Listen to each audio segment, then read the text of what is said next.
Daddy, it's doing it again. Oh, not again. Lou, which wire was it again? Lou! So busy watching an event on your 5-inch screen.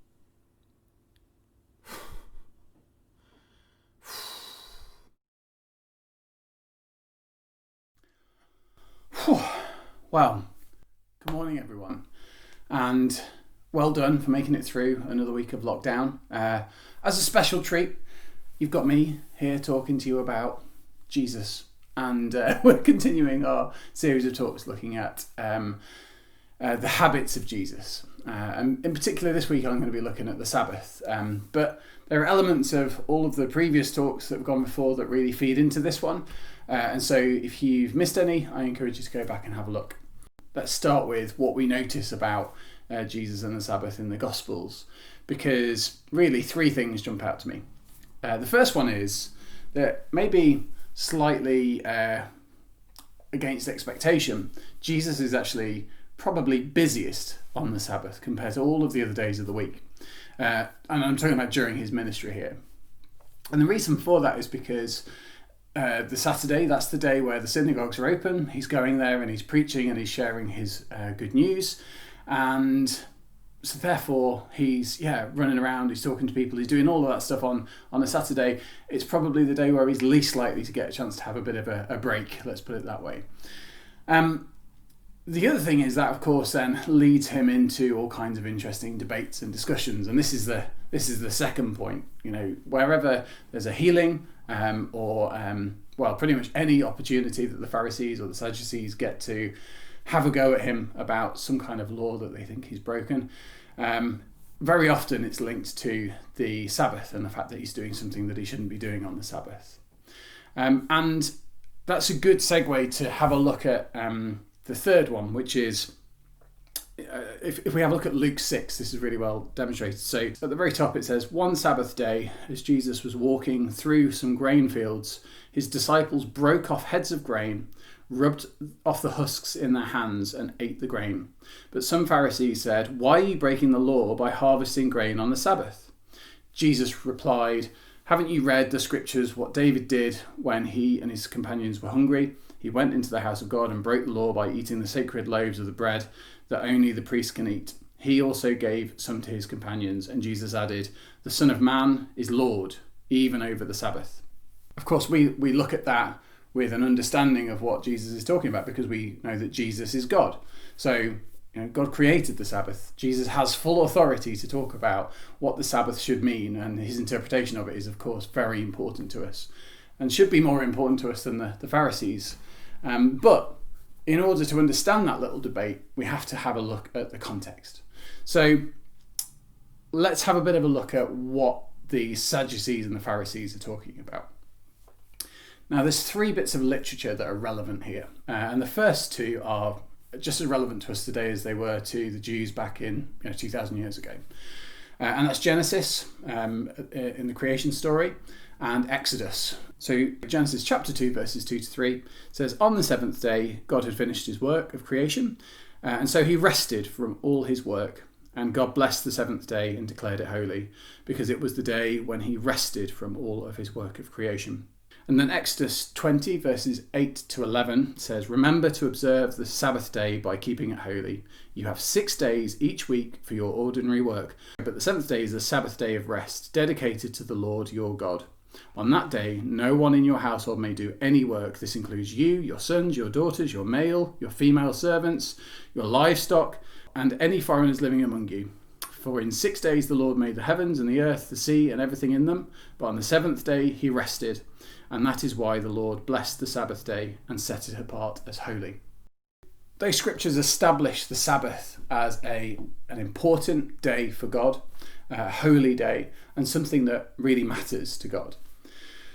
The third bit of literature that I mentioned is called the Mishnah, and that's the rabbinical laws that were cultivated, written down over thousands of years by rabbis, and basically they seek to clarify what could or couldn't be done in order to stay on the right side of that commandment. They were written with best intentions, but they do get mighty complicated. There's 39 categories of things that are forbidden, and that includes things like not being able to prepare food, which is the reason why the wheat caused such a stir with the Pharisees.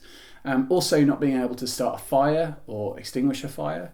And these things, they go on to have quite complicated results that maybe the original authors didn't think about. So, for example, the preparation of food also led to taboo around healing on the Sabbath, because at that point in time, healing required preparation of grinding things and a lot of stuff that was similar to preparing food. And so that was outlawed as well. Today, there are still debates about whether or not it's okay to turn on a light switch on a Sunday, because that's kind of like lighting a fire. It's creating light. And so you can see that these 39 categories, with all the best intentions, very quickly become difficult to police and govern and understand whether or not you're on the right side of things. And so this is where we catch up with Jesus having a debate with his contemporaries at the time, and we start to get an understanding of where the difference of opinion is between them. Now, you can look at Jesus's interpretation of all of this in a few different ways. There are some who would look at what Jesus says about being Lord over the Sabbath and say that is a sign that that he's fulfilled the Sabbath, and the Sabbath is something we don't need to worry about anymore at all. There are others who would say that he was just trying to kind of focus on maybe being a little bit less zealous about the rules and making it easier for people to actually abide by them. That's the more conservative end. I think the reality is that what Jesus is doing is he's looking at the Torah, so the scripture that we've got in Genesis and Exodus, and he's actually looking at what God says, and he's taking the rabbinical laws and he's saying, well, that's your interpretation of it, and actually it's not correct.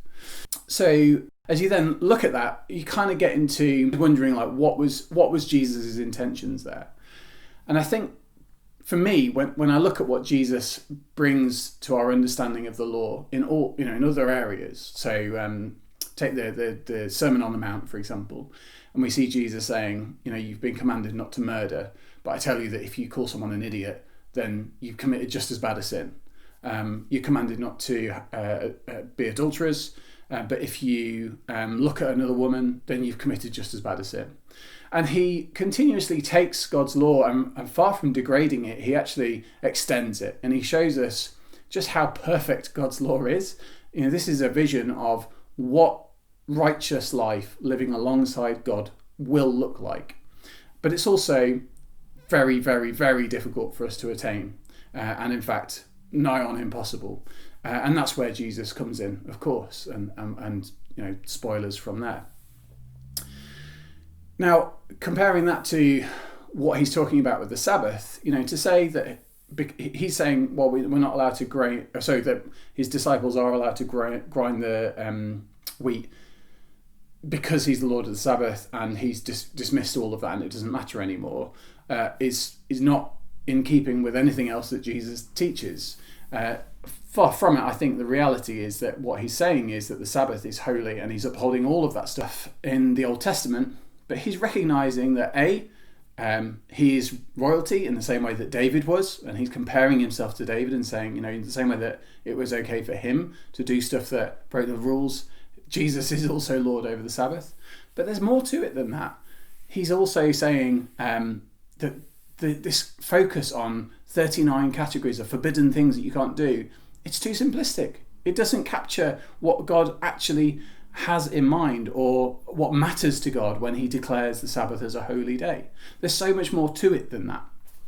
And I think we get quite a good understanding of Jesus's approach to this when we look at the fact that I mentioned he was busy on the Sabbath, but you look at his time outside of that, and he regularly tries to find time to get away from it all and to, as Liam was saying last week, take time to slow down and to make sure that he's not rushing about all the time, I suppose is kind of what I'm trying to say.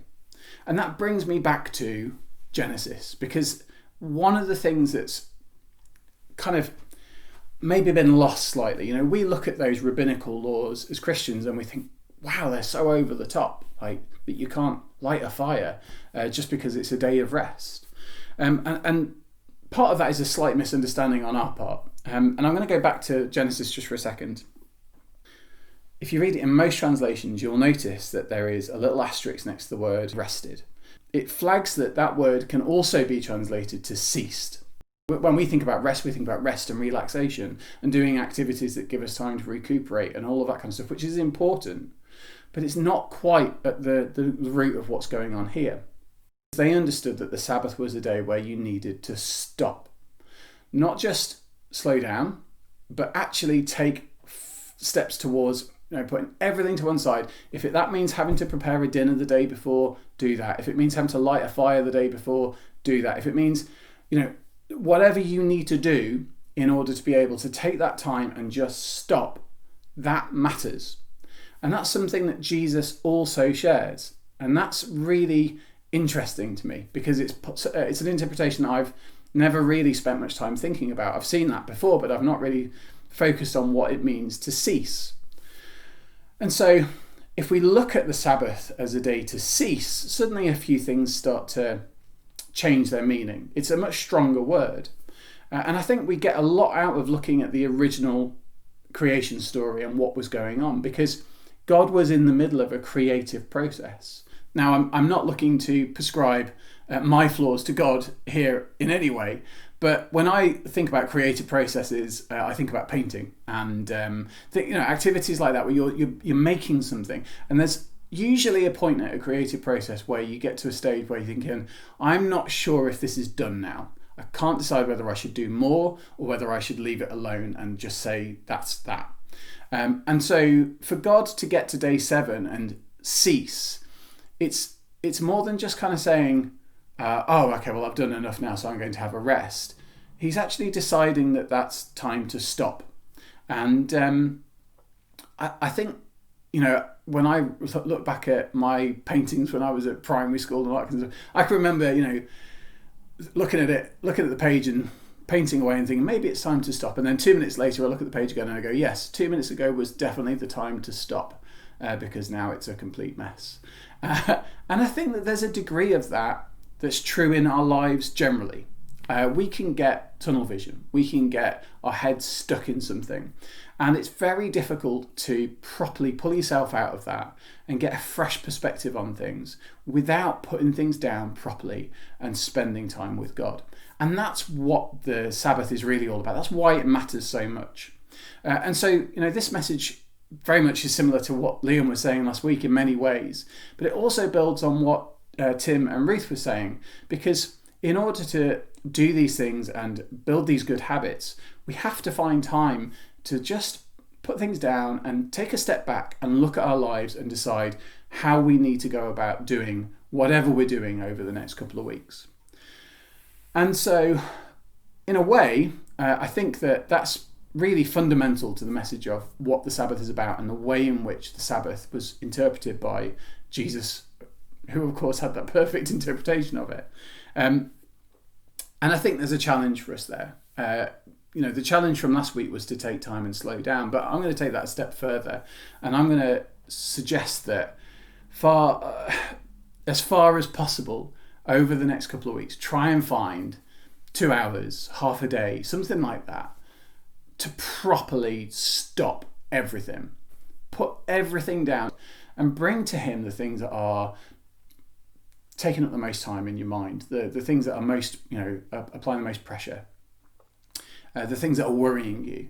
Bring that to God and ask for his view, ask for his perspective on those things. I really encourage you to do that. I think it's going to be a really worthwhile thing. If you do find time, email me, drop a comment on here. Let us know how you get on. Let us know what kind of a difference it makes to you.